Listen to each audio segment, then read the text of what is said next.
and I desired and I got it. So I think whatever you desire, you want to learn from me, you will learn. You will find your time, space, everything, and I hope I have answered your question. Guri, you have any other answer for that question? Yeah. Unfortunately, I think teachers should become the mentors for many of us. And unfortunately, I think today's teaching profession, I think many of the students are not able to accept many of the teachers as their mentors. And teaching itself is a great profession actually. It's a great profession and it's a great sacrifice also to be a good teacher. So the teacher is one who is able to imbibe that feeling in a student. That look here, you are a student of mine today and tomorrow I should be your mentor. So I think the first and foremost thing, see the person like Badrinath, he has worked with him, he realized that he has imbibed into him so many qualities that he finally has decided that he should be his mentor. So I think that's the most important thing. And if you want to make someone a mentor, you go and see him work for some time, spend a week or so with him, you get to know the person better, and probably subsequently, you get to interact with him even better. And what you say is absolutely correct. But everyone can't have a mentor. You'll have to search for someone. So basically, if you feel that someone has really inspired you a lot by reading about him, listening about him, I think definitely you will get an opportunity to go and work with him or just at least spend a week with him. And that time you can get to understand the person better. And subsequently, probably he may be able to imbibe in you a few qualities. So you can talk to Natarajan and visit him sometime. What I feel is, you are actually attracted to a person who has excelled in his career, be it ophthalmology or anything. You are automatically attracted because you think the way he thinks, automatically. This is what happens. And then you decide, okay, he might be the person you might want to go on to the way he has done so far.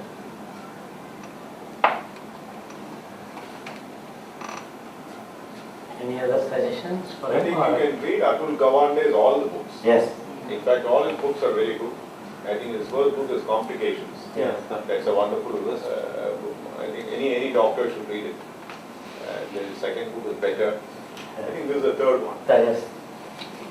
All his books are extremely good. And I think it's an eye-opener for any doctor as to what is possible. Each one I think is dealing mainly with the mishaps that can occur in the medical profession. The other doctor book is James Abrahamson, I think. He is 2 years senior to me in Madras Medical College. He's a great leader, motivator, and he was the chief guest for American Academy last year. But his books are very serious. I know, very serious, yes. I think he's a Malayali Tamilian. He's a Malayali. He's from Cochin actually. Right. But his books are, it's not about medicine. Correct. It's about, it's a fiction. Yes, sir. And it's a very serious reading. You have to be on a holiday to read that. These books, you can just flip through them. No, what he says right. See, one is profession related and another is self-motivation, which we have to give. I keep doing that. I keep buying books on leadership or books on self-development. I used to quote, how many of you know what age this the person who developed Sony started this company or rather took over the company? Anybody know? He took over at the age of 14 because his father died. It's never too late to do anything. Actually, he mentioned about Venkata Swami. He's a great man. Even this gentleman who started this Leela Group Hotels, Captain Nair. he started it after retirement at the age of 62. So he started the Leela Group at the age of 62. He is still alive, he is 90 years old. Yes. And Venkata Swami also lived nearly 90 years. 87. 87. I think the secret is to start doing something very late, you may live a little longer.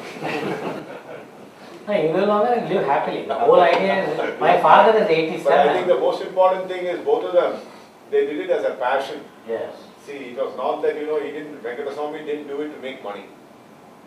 But he felt that there was such a vacuum in ophthalmology. It was a total vacuum, actually, if you really see, because people like me, Natarajan and all, have seen the growth of ophthalmology in India. Yes. I mean, 28, 30 years now. And Venkata Swami actually, he found that there was a phenomenal vacuum in teaching and training. And actually people like Venkata Swami, Dr. Badrinath and all, they filled that vacuum and they created people like you. I mean, the opportunities that you are getting now is probably because of the hard work and the vision that they had at that time. Otherwise, each time when I go to academy, I stay in some of these smaller hotels and most of the persons are from Africa. So in the breakfast, last time I met one person from Ethiopia. Okay. So we were having, he asked me, where are you from? I said, I'm from India. You know Madurai? I know. I learned my FACO there. Yeah. So see, that's the impact. Yeah, anywhere. That's the impact. Not only Africa, even That China. has been created. I mean, so from Africa, I mean, the whole of the underdeveloped world, that is especially Africa. No, whole world knows that. Venkata. So people are coming, South America, actually a lot of persons come from South America to Madurai to learn cataract surgery. So that's the impact.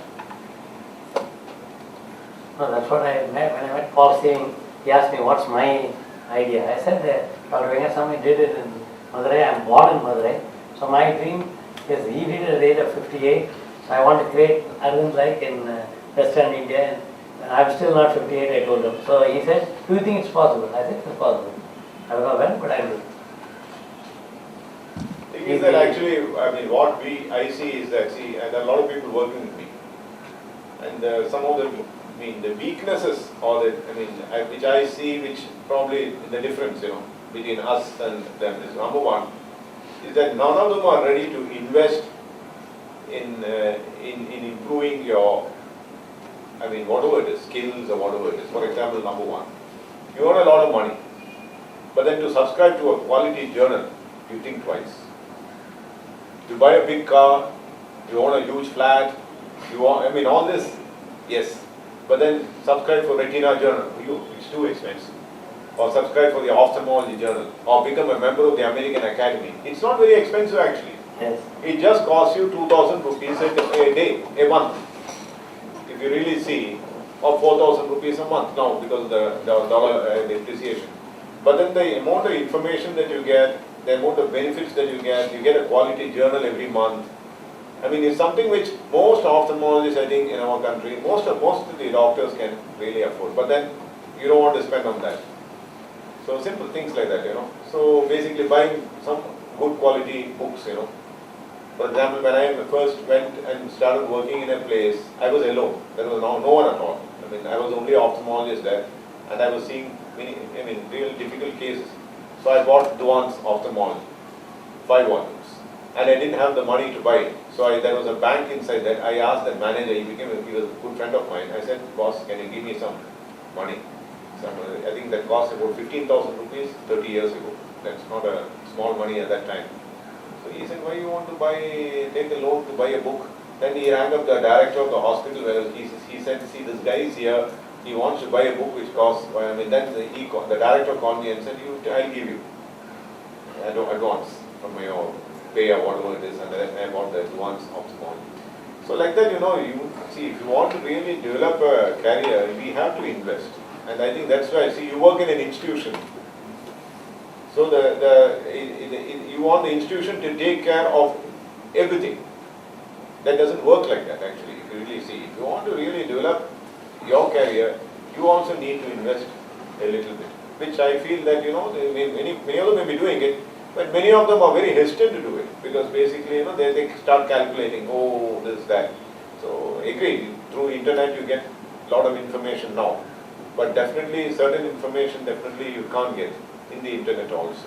So, and the pleasure of reading does not exist, I think, by looking at the computer screen. At least, the whole pleasure is not, because the laxity to do what you want when is always there when you have a book.